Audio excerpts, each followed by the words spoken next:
three dynamic dynasties in the United States. A collective net worth that easily eclipses the gross domestic product of most developed nations. The typical billionaire relies on high-growth tech stocks. These families built their fortunes on the ordinary things you buy every single day. We assume that massive wealth is naturally broken up by generations of heirs and estate taxes. The reality is that these specific empires are actually growing faster than ever before. So, how did three American families lock down more capital than entire sovereign countries? What legal architecture allows these vast multi-generational fortunes to remain completely untouched by time? Before we answer that, make sure you're subscribed, because there are plenty more fascinating stories about the world's most powerful fortunes waiting to be uncovered. And it all starts with the Walton family, a retail dynasty anchored in Bentonville, Arkansas. Their fortune started with a single discount store chain founded by Sam Walton in 1962. That single store evolved into Walmart, the largest brick-and-mortar retailer on Earth. Today, the family retains a combined 11% ownership stake in the company. That sliver of equity generates billions of dollars in dividends every single year.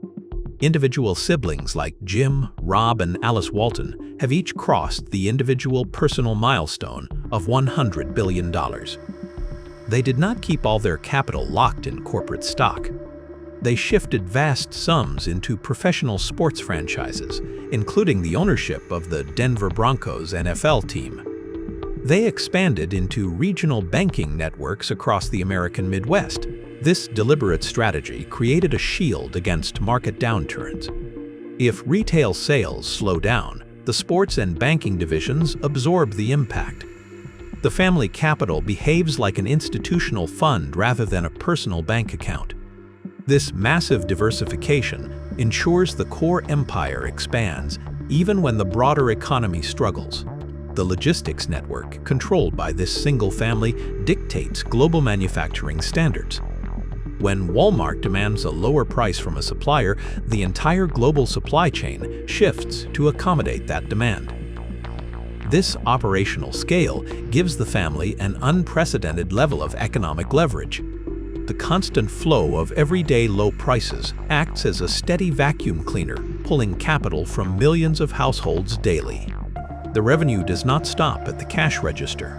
The cash flows directly into private holding companies managed exclusively by family board members.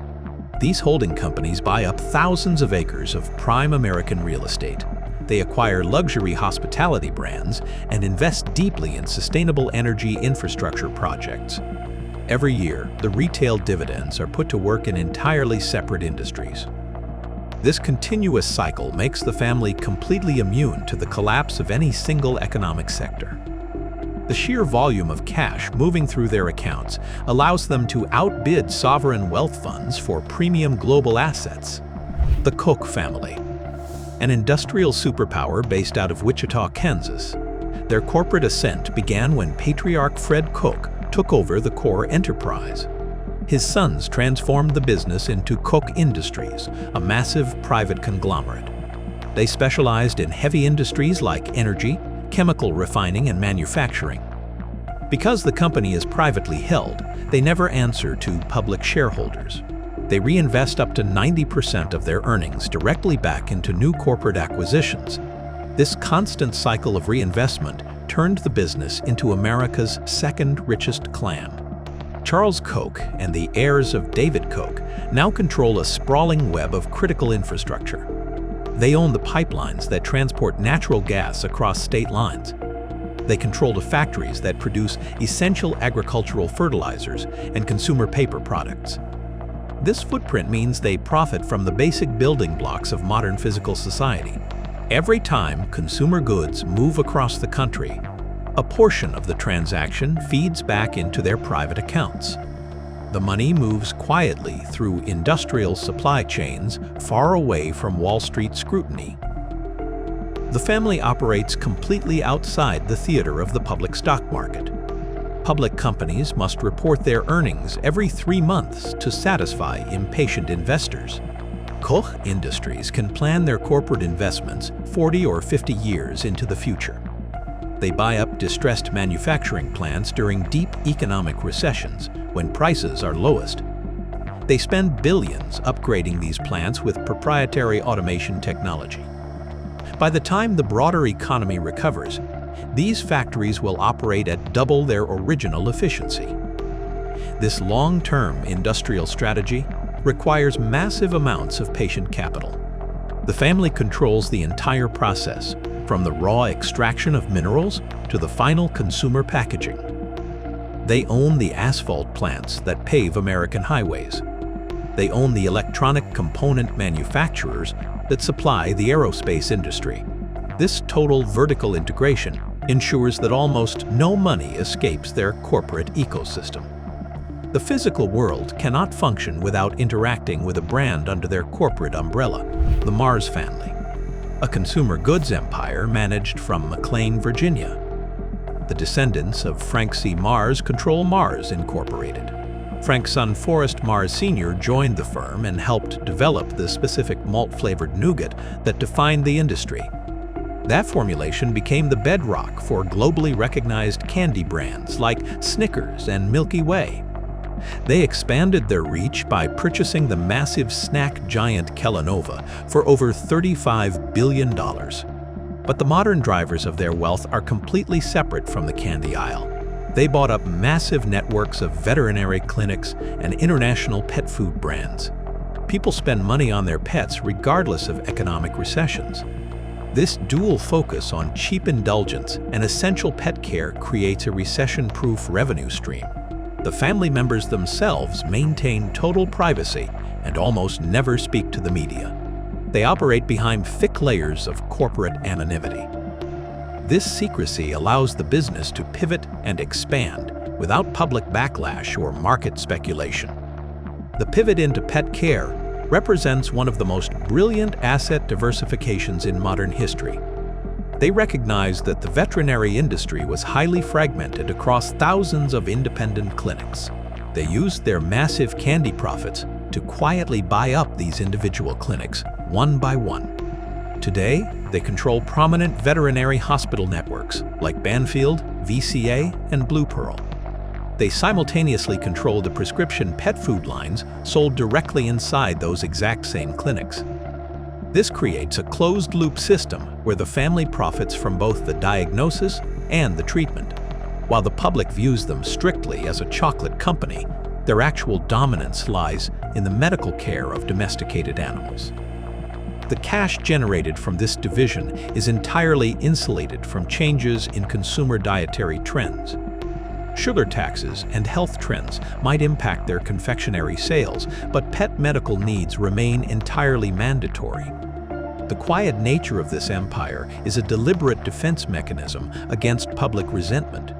By staying completely out of the limelight, they avoid the political target placed on other billionaires, the new titans of wealth.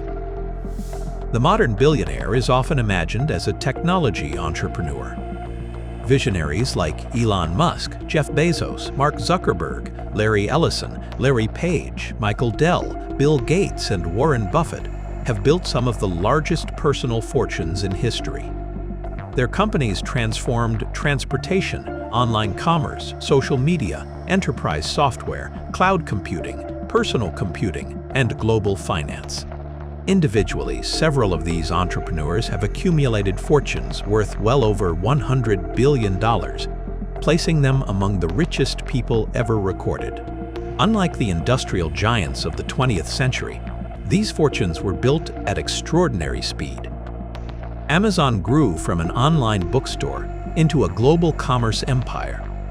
Tesla reshaped the electric vehicle industry, while SpaceX transformed the economics of modern spaceflight. Google became the gateway to the internet for billions of people. Meta connected much of the world through social media.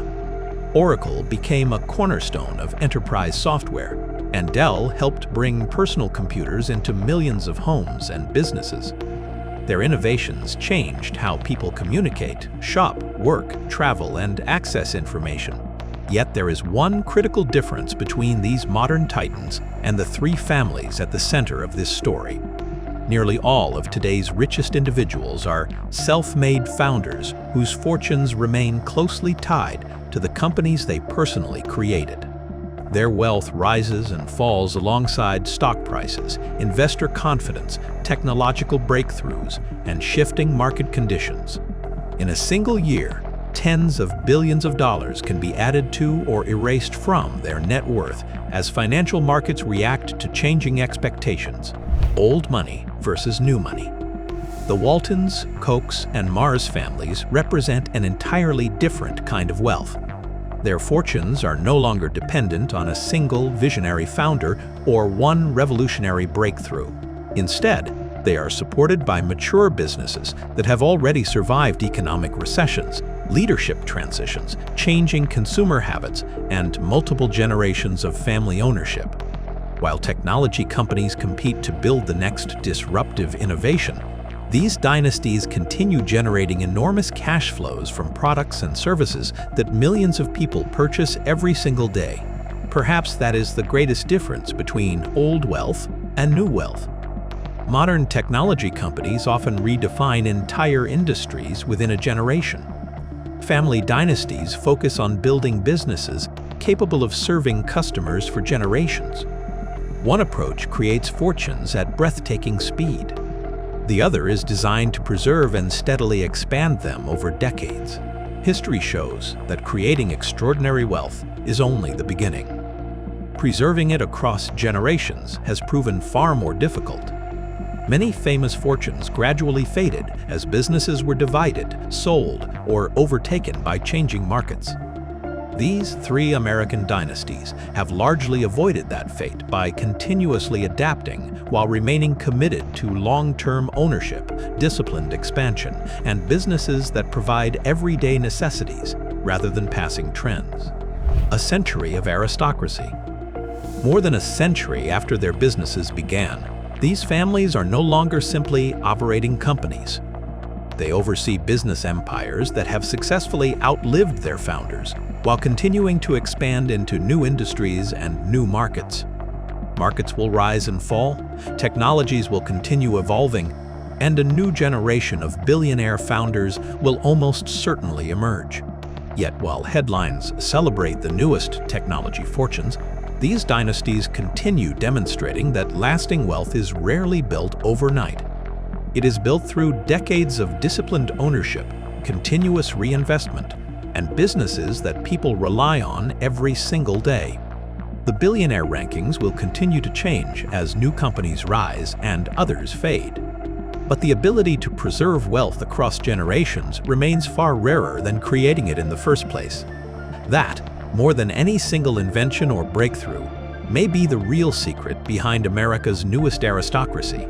After seeing how the Walton, Koch, and Mars families built and preserved their fortunes, which kind of wealth do you find more impressive?